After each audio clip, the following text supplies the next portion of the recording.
So, welcome. This is our second installment of our new program on YouTube, Earthwalk Ways. And today, this is Darlene Rollins, your host. Today, I'm going to be sharing a little bit more with everybody about sort of the way that I have followed my own inner guidance to the kind of work that I offer. And it's called The Art of Deep Listening, Soul Whispering, Natural Communion. And so I just want to share a little bit about that today.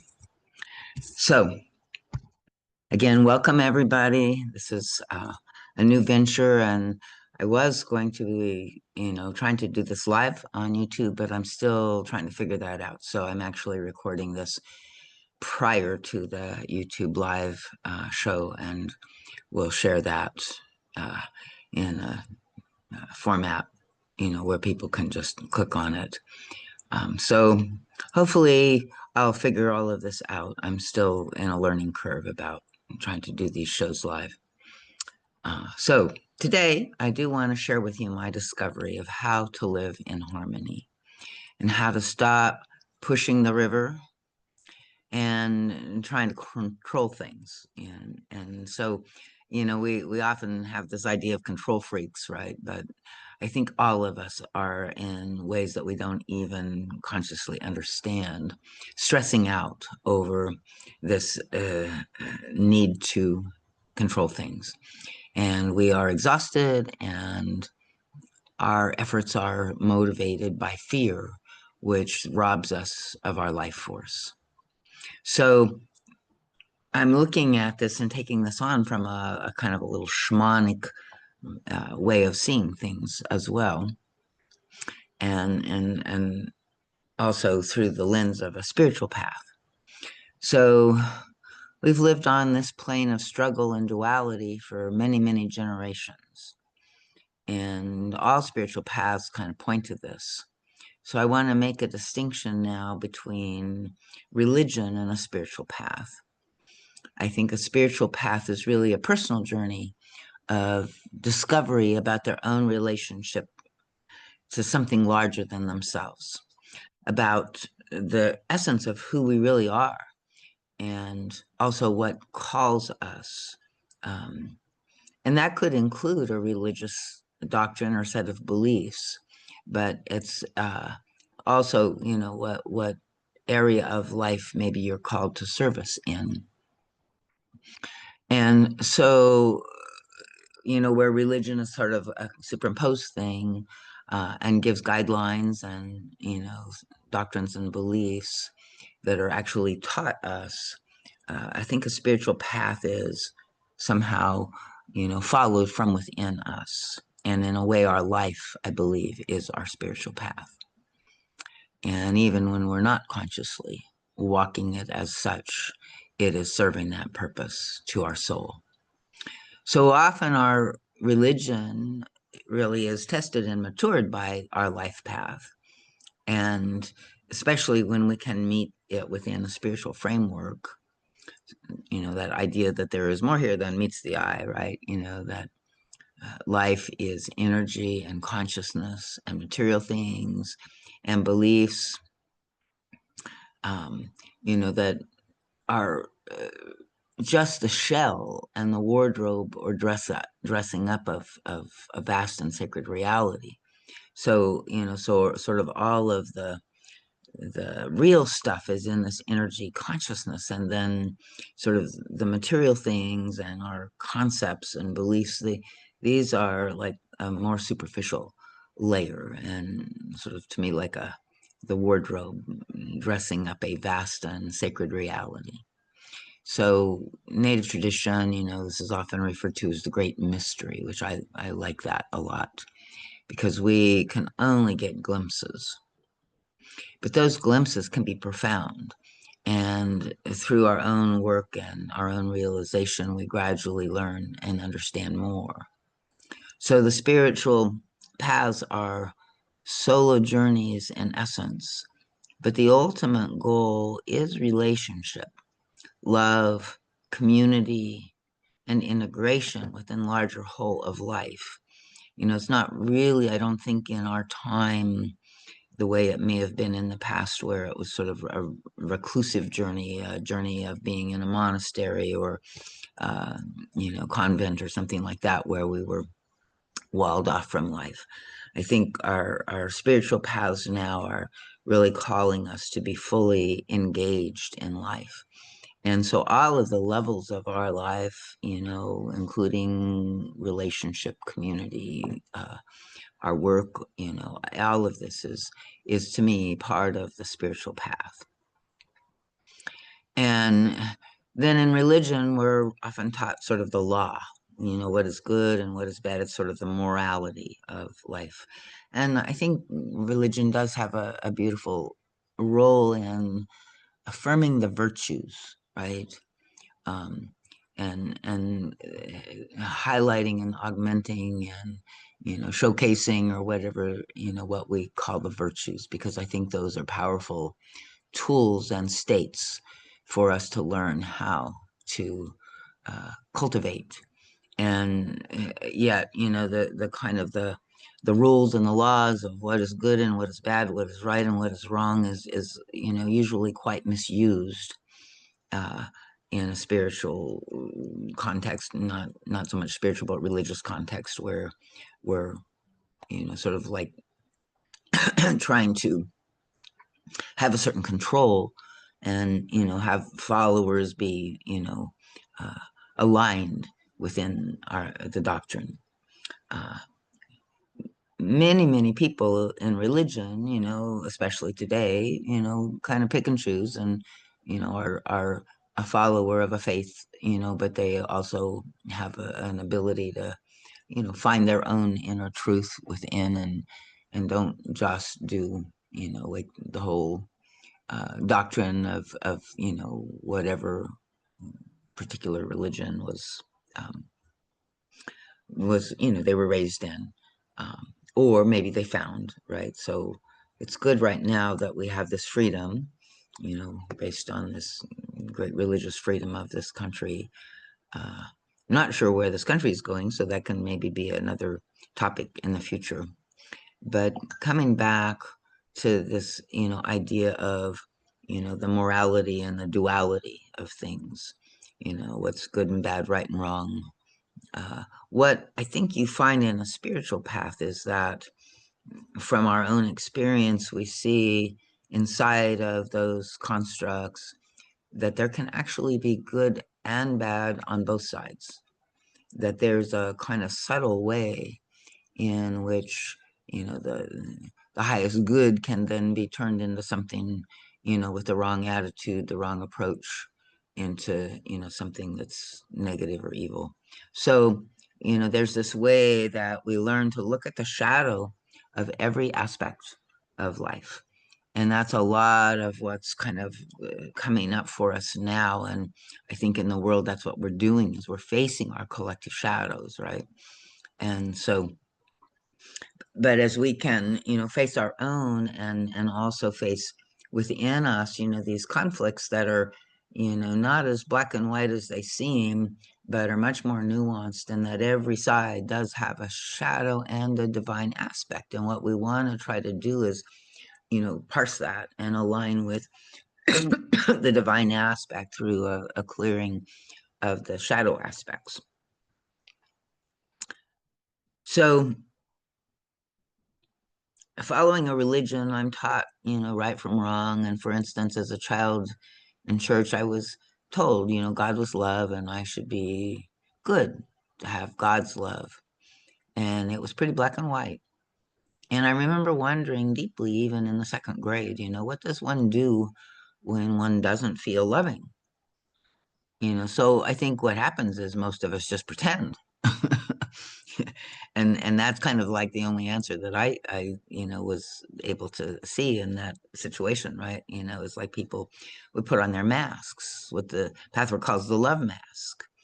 And so unfortunately, the real work of loving, when we do that, doesn't get done, but when we have this, injunction, to be loving or go to hell, something like that, or that we have to be bad, I think a lot of times we either reject it completely and, become rebels, um, or, we desperately try to be as loving as we can, but usually we can't. We fall short of it. We turn against ourselves. We judge we judge each other, so it creates a uh, big mess down there.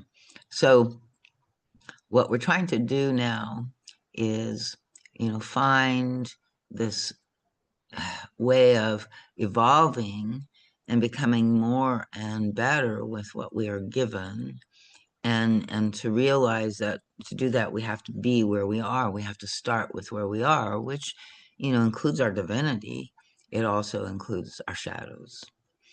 And so in many paths this is sort of understood, and it's understood also to be like more of an uncovering of, both, like, of the shadow can be like our light, can be our greatness in some way, that may be suppressed or denied, so we also are, just doing this excavating of everything that we are and bringing it to the surface.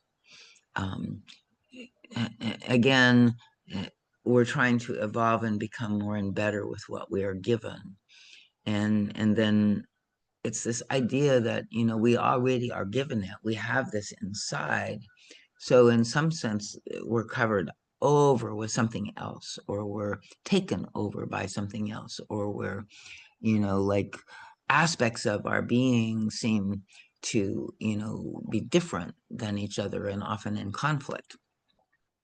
And so this is where I think the work really does begin within ourselves in a spiritual journey, and the self-knowledge and the self-exploration that is, the key to, this development and growth, and setting ourselves free, really, in some ways, because, like I said, the real self is already, in touch with its depth and divinity, um, and it's just been forgotten, disconnected from, lost, and we live in a kind of battleground of this egoic consciousness that's, either trying to be good or rebelling against being good in some way or another. And I think that traps a lot of souls in a confusion and in a state of suffering in various ways. So basically this journey, does require the shadow work and a descent into the underworld to meet ourselves there. And that underworld is the unconscious in many ways. And where is that unconscious? It's in our bodies. So we work, a good deal, in the experience of our bodies in the present moment. So I want to back up a little bit, because in ancient times there was a kind of universal understanding that's been lost. And even back then people were guided by someone who was further along in the journey, right? So we're kind of like, we lost our way and we don't have any elders to show us anymore, and so we're just kind of reinventing the wheel as we go here, I think, in many ways. But I think also each culture needs to do that, for within themselves, and with what, they have, how they can connect to this journey. So just as in the physical, we're born sort of needing support and development to become all that we can be. Ideally, a spiritual journey would include an elder, a mentor, a spiritual advisor of some kind. And use that word advisor lightly. I think, the most important thing is to, recognize the power of free will, and then have the person really find the journey within to make that determination of what their choice will be, taking responsibility for that choice as largely a aspect of the spiritual journey and the spiritual process. So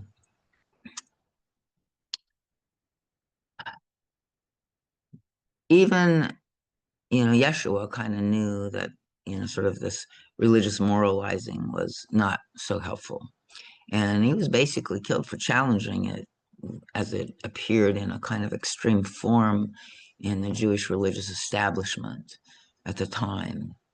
And I would say that, Yeshua was actually founding a path rather than a religion. But as most things, like paths, I think, get co-opted into religions in some ways. Um, and it's because there's a powerful elite that is established in some way, a hierarchy of people. And then when that hierarchy gets established, it wants to maintain, and therefore it does not allow the kind of freedom of exploration and expression that is natural to a path and an individual on a path. So again, another example of some of the differences, and I want to just say I spent a lifetime sort of trying to understand more about this calling to actively and actually be love, and to be firm and steady in that state of loving, right? And that's kind of what I understood, the whole message to be saying. I think most spiritual messages are saying that in one way or another. I think it's universal. So how do we do that, right? That's the question. And what I have developed over time is a sort of three-pronged approach that I call the art of deep listening, soul whispering, and natural communion. And basically, these are tools and stances with which we can meet the forces of life that shape us. And, we meet some of those forces and they make us unhappy or suffer in some way, so, or we meet them and they, give us grace and breaks and, great careers or something, wonderful to celebrate, a good mate, a good family, something that, but all of these things are sort of part of our fate or destiny in some sense. And that I feel like, we have free will, and yet there's also these unseen forces and these forces of unseen shaping that we encounter in life through others and through our choices, etc. So I think it's important that we find a way to learn to dance with all of this rather than try to control it, which I think is sort of in our Western mentality, how we think we're supposed to be, is we're supposed to control these forces. We're supposed to, have a goal and choose what we want and make it happen somehow. Very active, masculine kind of aspect to our culture, right? And it's imbalanced in a way. So what I'm teaching basically is that we learn to dance with these forces rather than try to control them. And we learn to follow the stream, the inner stream, the outer stream, rather than trying to push the river. It's way easier this way, although the rapids can still be challenging, right? But to follow the stream, we have to learn to sense the currents and navigate to stay in the fullness of the flow, right? And so that's kind of the metaphor that I have for this inner work of this deep listening. And to do that, we also need to know how to awaken the soul whisperer within us. And this is the soul whisperer of self-love, right? And if you pay attention, you may be aware that, you have a very strong critic. I mean, maybe it's a very apparently loving critic, but it's still a critic. And when, you're observing yourself, mostly you're doing that from the position of the critic. We were taught this as children. We do it in order to try to protect ourselves. But it causes us deep self-alienation and loss of our true self and nature. And so a part of what we have to do is reintegrate and bring back all of these parts of us. And so in order to do that, we need to activate, first of all, like this sort of soul whisper aspect, this part of us that has the capacity for curiosity and openness and compassion and understanding, We've walked this life with ourselves. We can really kind of awaken and invoke within us uh, aspect of our being that can be in relationship with all the other parts. And that this aspect, when it is that, messenger of self-love, basically can integrate all of us. And it's in the integration of the shadow and in the even the love of the shadow, right? That we can actually transform and move beyond. It's when we resist something that it persists. So love is an accepting, is an embracing, is a, you know, willingness to be with. And when we are there, what you can notice even in this process that I teach, is like just that acknowledgement of what is within us, all of the aspects of it, but just having each of those parts feel actually acknowledged instead of rejected, fought with, made wrong, small, you know. Uh, so there's a way that we've been at war with ourselves in an unconscious way. We haven't even really recognized it as such because it seems so normal. So this deep listening soul whispering is a very powerful way to support us in learning, a different way, right? Uh, and the reason why we're kind of in this other process of trying to control the stream and, all of that and criticize ourselves and judge ourselves is that, we're basically uh, in this particular way of managing pain. We have a particular relationship to the pain of life.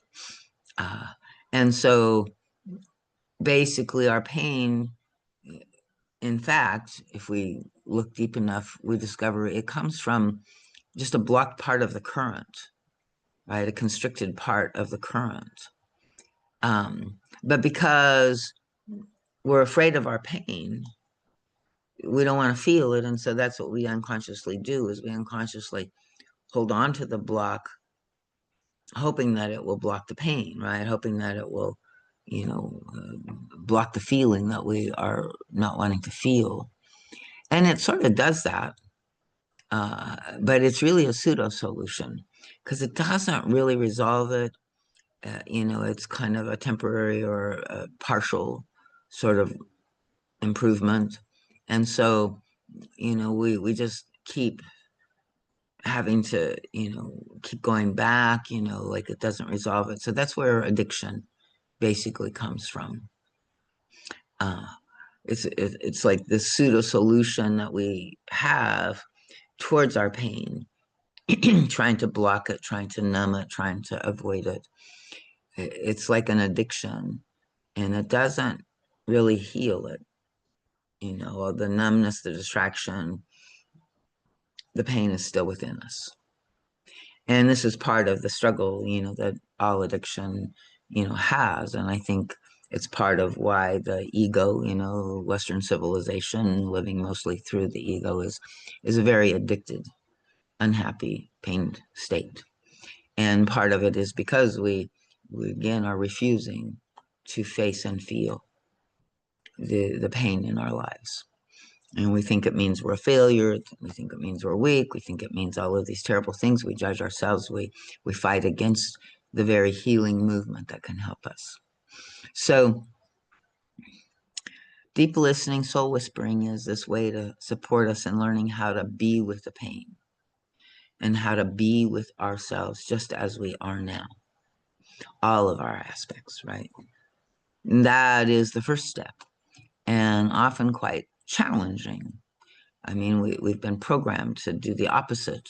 So we need practice and experience to begin to realize really how much better it feels than the blocked, stuck pain within us and our management of that pain in perpetuum.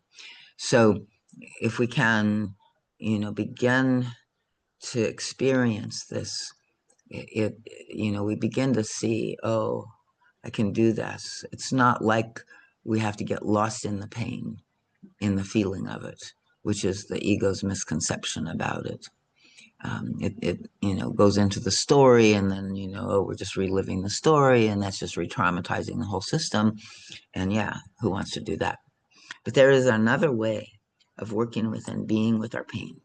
So that is part of the basics, ABCs of this approach. Uh, and like I said, it needs support, because we often, are practiced in going in just the opposite direction, avoiding all of that. And often where we get stuck is where we have an inner split within our own psyche, right? So there's conflict between two or more parts of our own inner being. And usually it kind of goes like, there's something that we think we shouldn't do, or we shouldn't feel, but we still do it, right? Or we think that there's something that we should be, but we're not. We can't do it, right? Can't pull it off. And so this refusal is often unconscious. There's a kind of part of us that says, well, yes, we should, that makes sense to me. I want to go along with that, or we agree with some authority that's blaming us and saying our problem is that we're not doing that and we better get to it.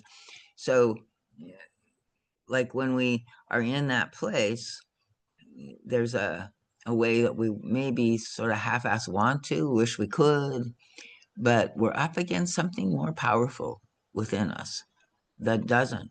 The path work, the guide talks about this as our inner no.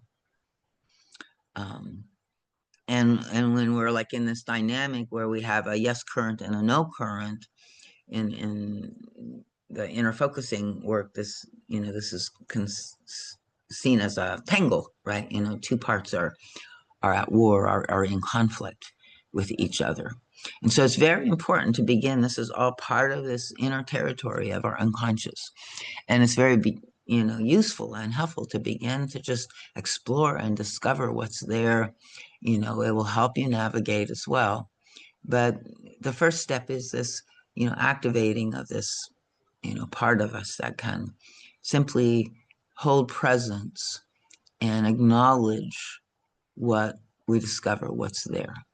That's a very beautiful, neutral, feminine, receptive place. And that's my sense of all of these discordant parts, right? Is that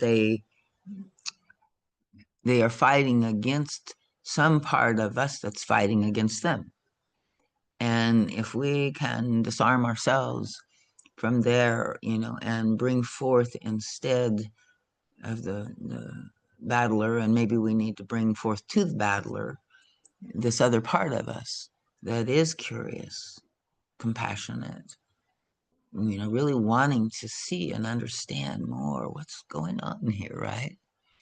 So it's beautiful to, begin to work in this way deep inside of our own inner being. And there are many, tools and ways of doing this. So, I'm drawing a lot from my experience with many, working with parts in the path work. I found inner relationship focusing, which is a beautiful thing that I draw from. And I also, find that, the inner family relationship work is, also a very good part work process that, people can explore, or you can connect with me and try some deep listening, soul whispering, and natural communion. So let me take a minute and remember where I am. So like, yeah, that there's this way that we need to kind of connect with this deep listening channel. And so the first step is and it's kind of like counterintuitive, and we've been really programmed to go to our defenses and pseudo solutions instead of just learning, being taught. We were never shown how to really do this. So how can we learn to be with our pain, which is the soul whispering part, right? It's also the deep listening part, because once we can approach our pain from the place of the soul whisperer, then the deep listening gets even deeper.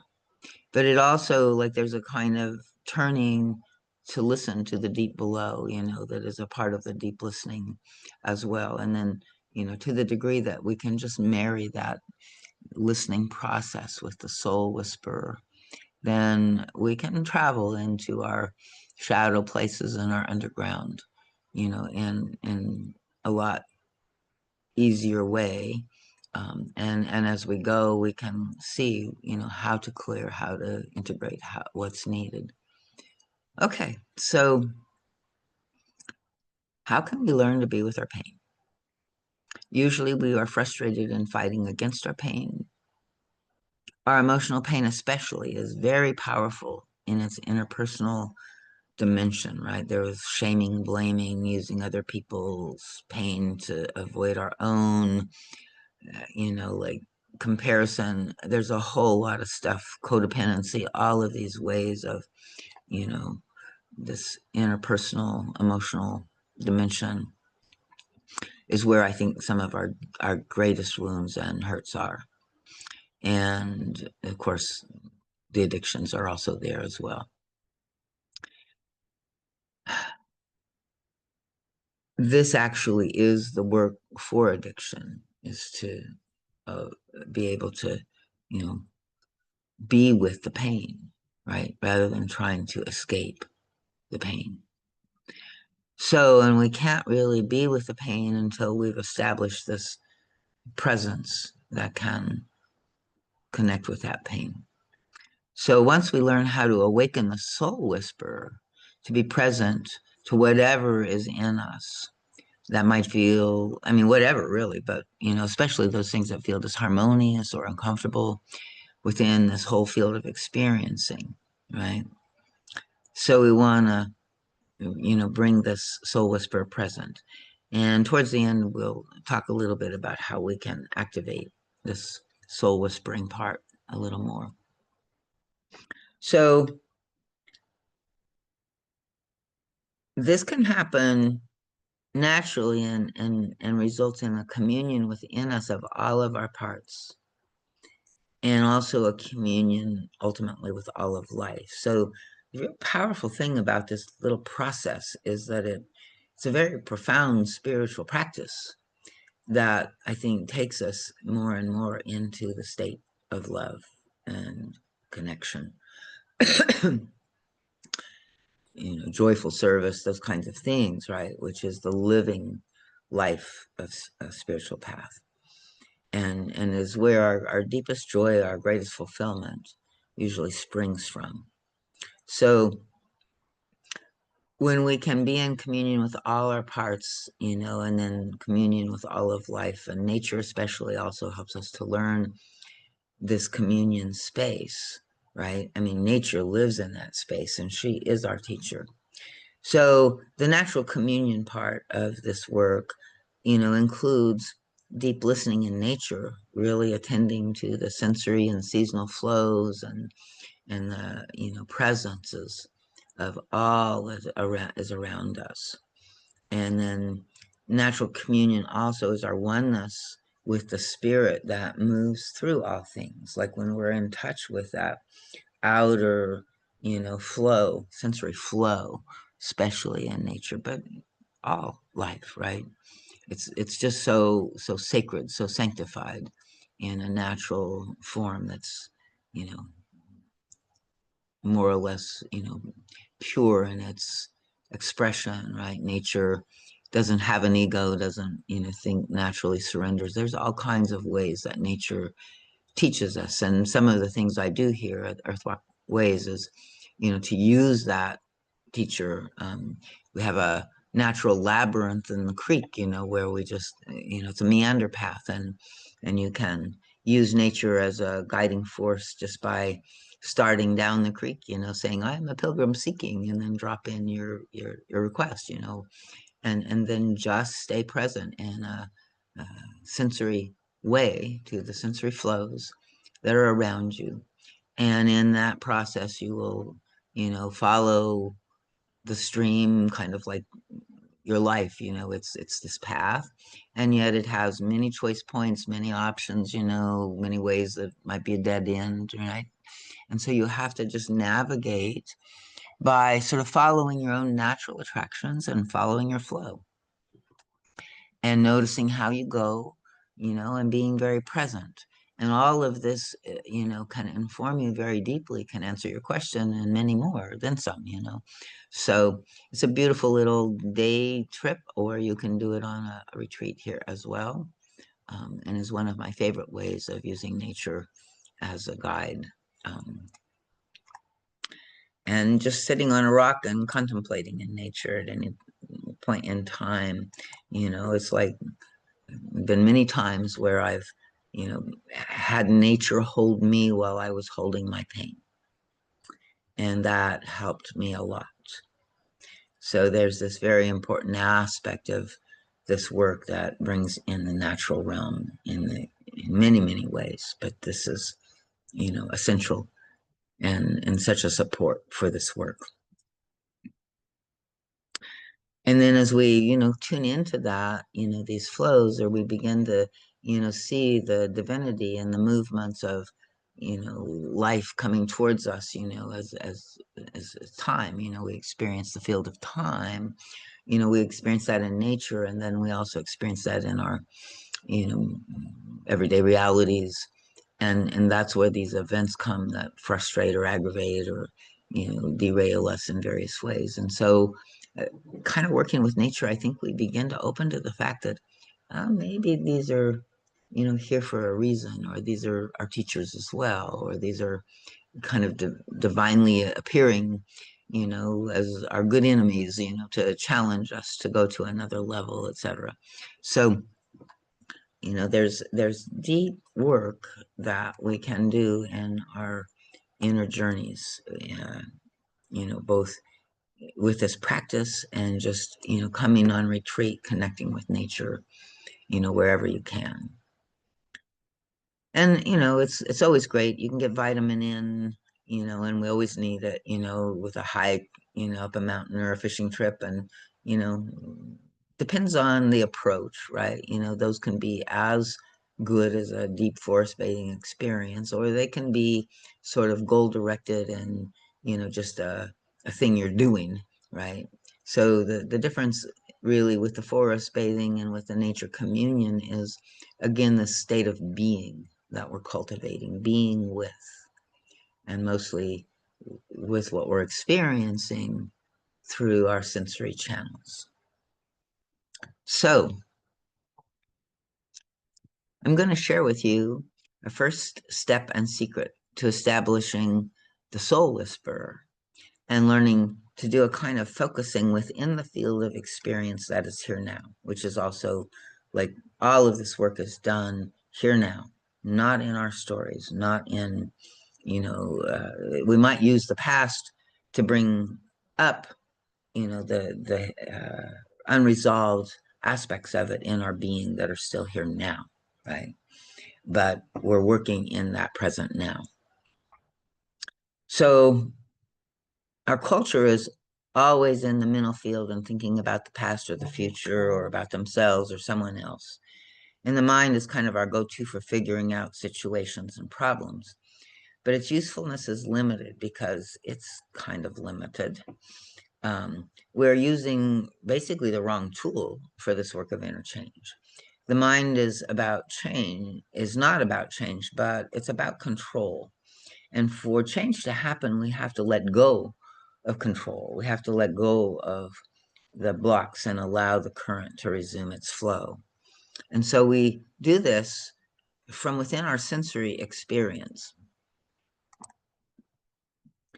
And we do this in this now moment.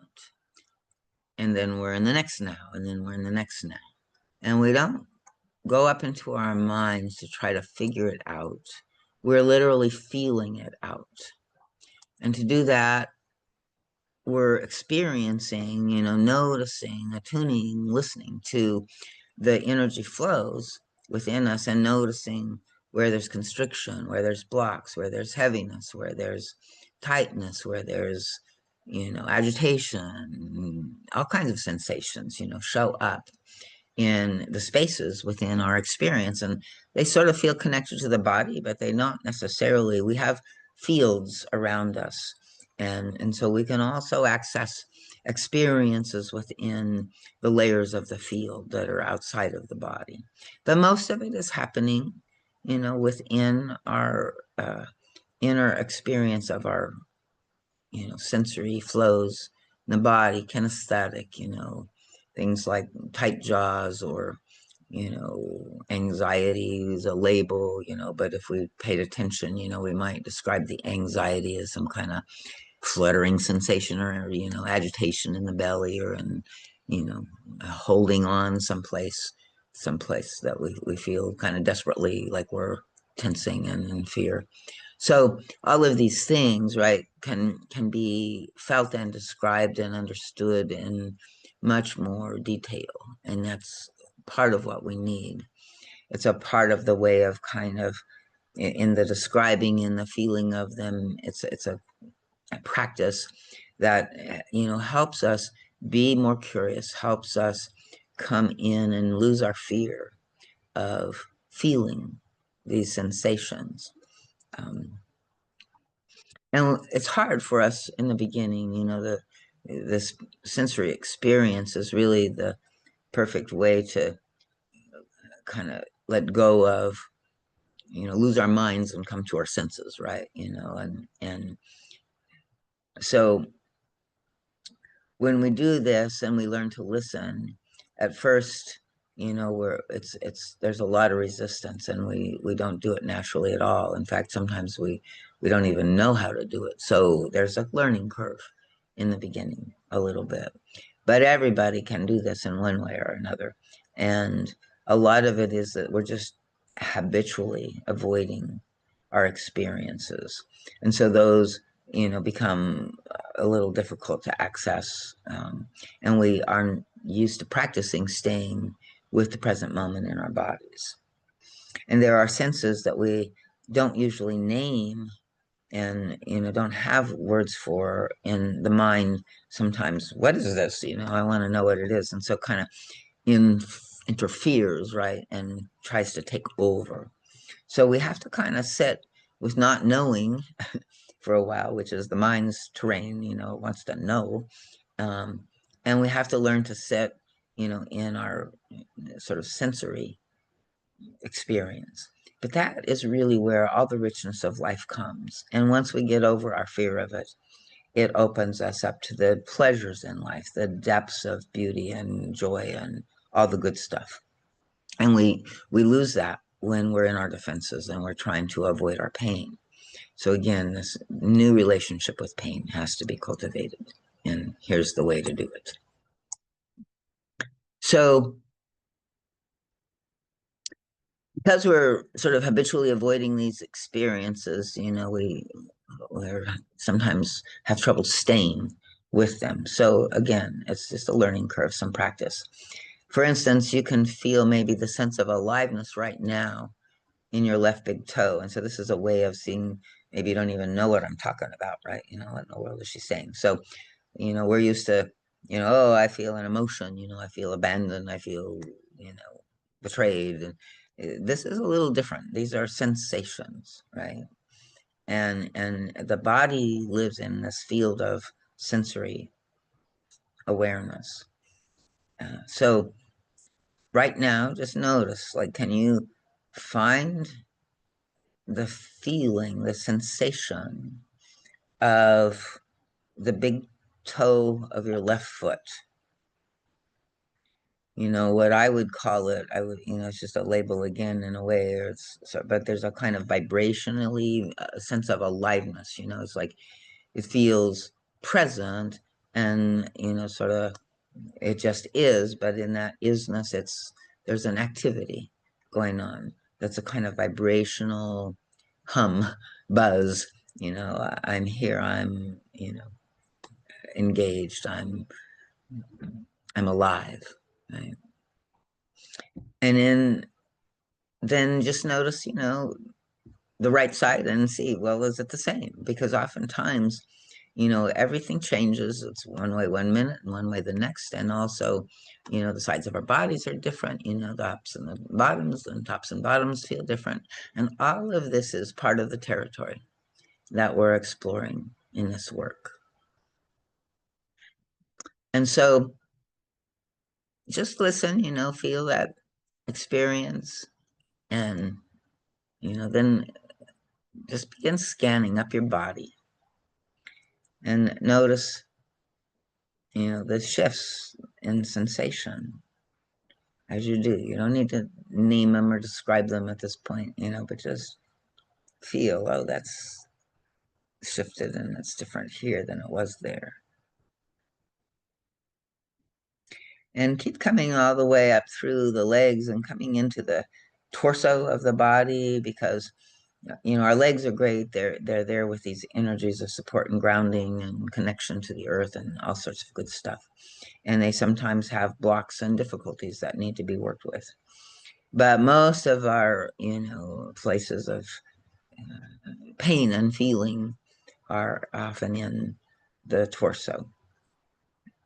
So what I want you to do now, is just kind of scan and see, like, what's your present neutral space in your torso right now, and it may be more or less neutral. You may have something going on, that's fine. But what we're going to do right now, and you could just go there and see what that is if you wanted to, but for many of you, it kind of is useful to learn how to use this as a kind of probe into, other experiences that kind of didn't get resolved or are still living inside of you.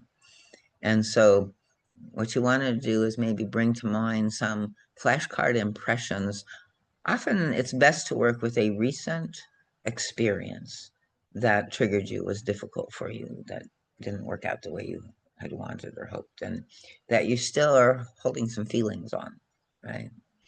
And don't dwell on the memory of the experience, but just use it as a kind of flashcard to activate the call forth that old feeling, that, and it is an old feeling. I mean, it's not that this is the first time you've ever felt that feeling, but it's new in this moment, a little fresh right now, because it's with a recent experience.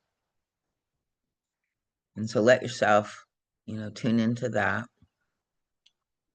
And again, if you notice that you're going into the story, just see if you can shift your focus. Those are thoughts and minds. And there's maybe something in the story that's also valuable. That's a little different level. We're kind of working now, right, to just learn how to tune into the sensory in the body. And then there are some parts of the thoughts that sometimes come in when we're well anchored in the body, that, like, are revelatory, right? They're useful thoughts. But for the most part, if we just go back into the recycling of the story and the distress in the story, that won't take us anywhere new. We'll just recreate. So it's good just to get a little distance by noticing. And there's two ways that we're going to do that: noticing the sensation rather than getting caught in the story. And then there's a powerful tool I learned from Ann Cornell Weiser, founder of Inner Relationship Focusing, which is a really useful approach to this deep listening. So you could also check out a lot of her videos, to practice this and work with this. But there are some distinct differences, but that could give you some of the foundation. And so notice as you do this, right, like,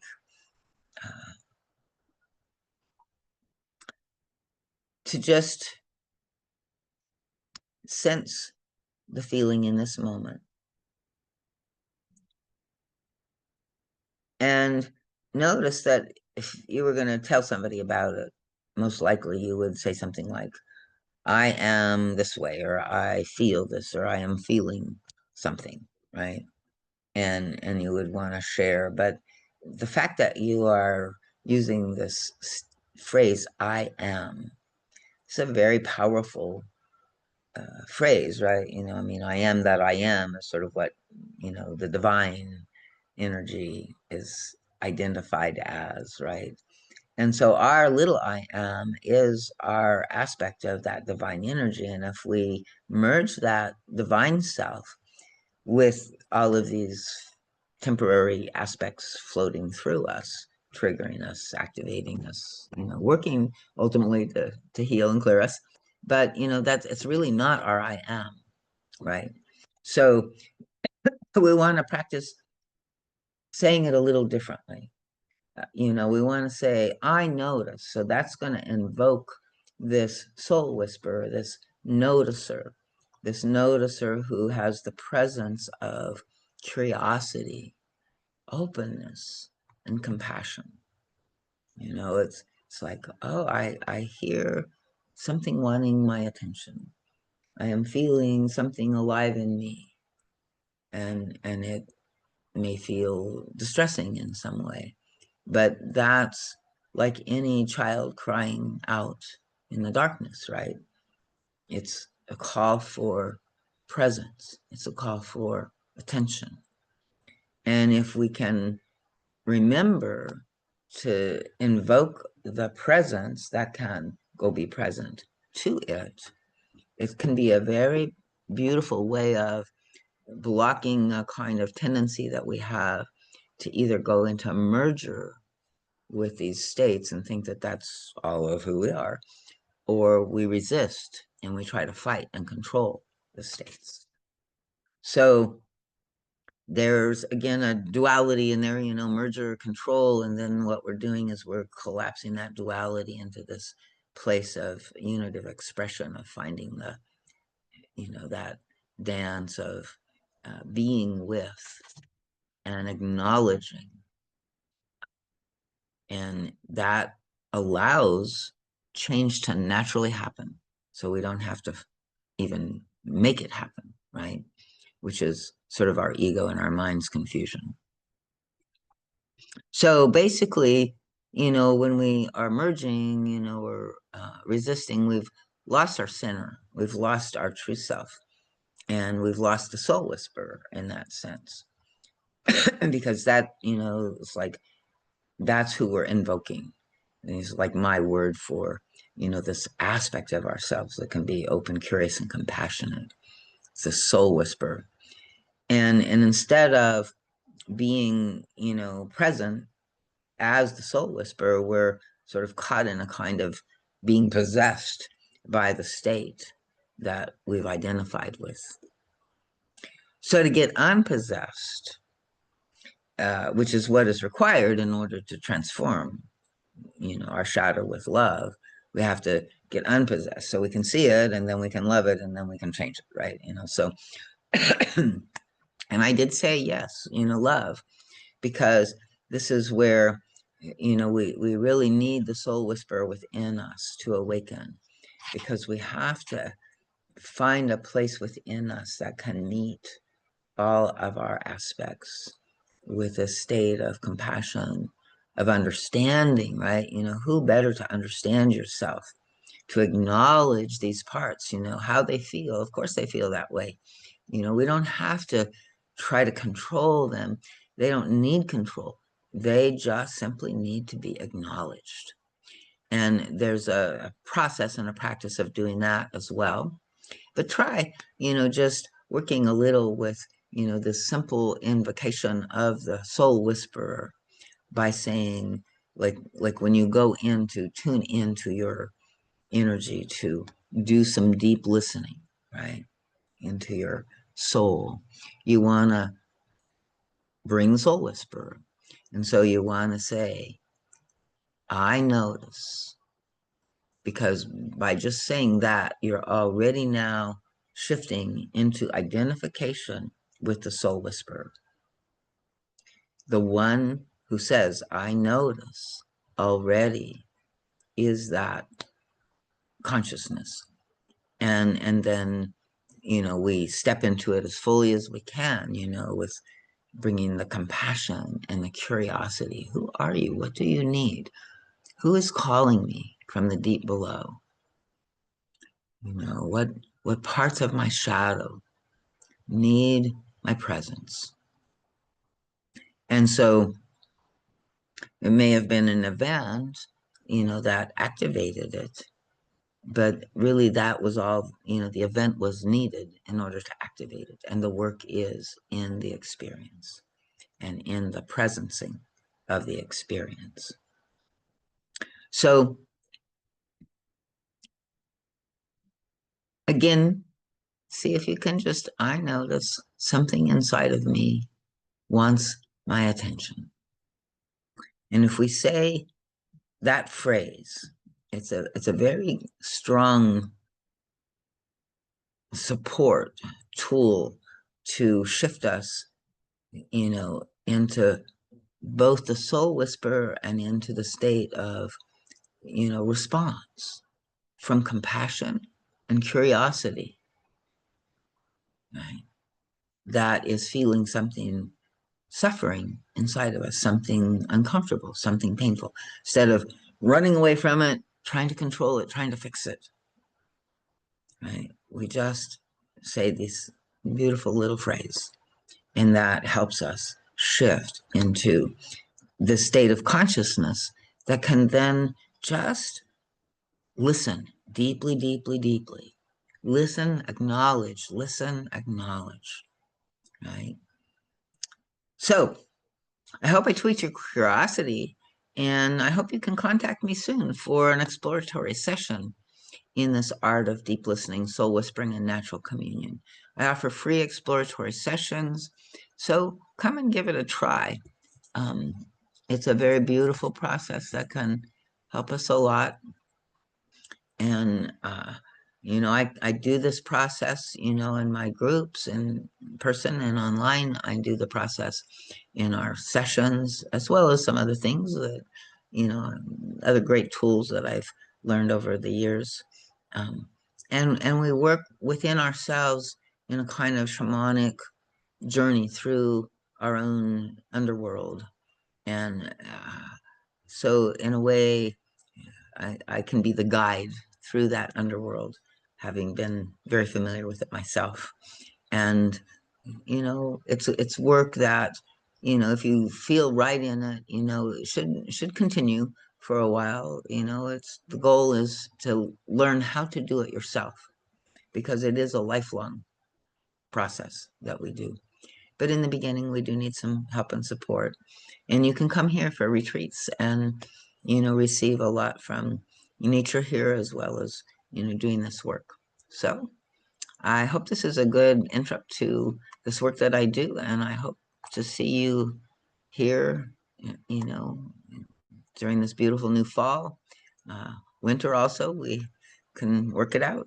Just have a beautiful little fire area downstairs, a wood stove that, keeps it nice and cozy. Um, so anyway, look forward to meeting many new people and hopefully, offering this work, letting it grow and expand to, help people in the way that I know it's helped me. So hope to see you soon. Take care. My website is earthwalkways.com. My email is earthwalkways@gmail.com. So those are the best ways to connect with me for exploratory session or potential retreat. So hope to hear from you soon. Have a good day.